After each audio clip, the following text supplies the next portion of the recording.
దురాశ అంటే మనది కానిది మనము ఆశించుట, సొంతం చేసుకోవాలని కోరుకొనుట.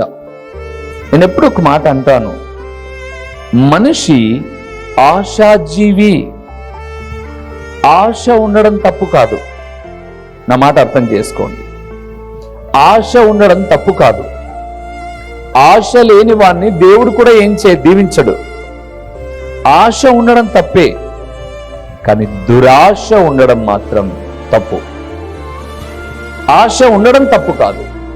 అందుకే ఆశగల ప్రాణమును ఆయన తృప్తిపరిచి ఉన్నాడు అని 107వ కీర్తనలో మనం చూస్తాం. ఏదో మందిరమును గురించి ఆశ, ఈ లోకంలో జీవిస్తున్నప్పుడు ఒక సొంత గృహం ఉండాలనే ఆశ, బాగా చదువుకున్న ఒక మంచి ఉద్యోగం కావాలనే ఆశ, ఇలాంటి ఆశలు ఉండడం సహజం.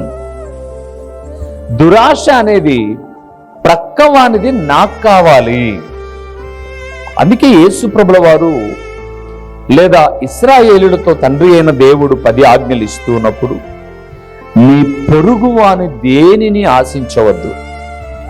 ఎద్దును కాని, గాడిదను కాని, అతని పనివాణ్ణి కాని, అతని భార్యను కాని, భర్తను కాని, నువ్వు దేనిని ఆశించినా అది దురాశ.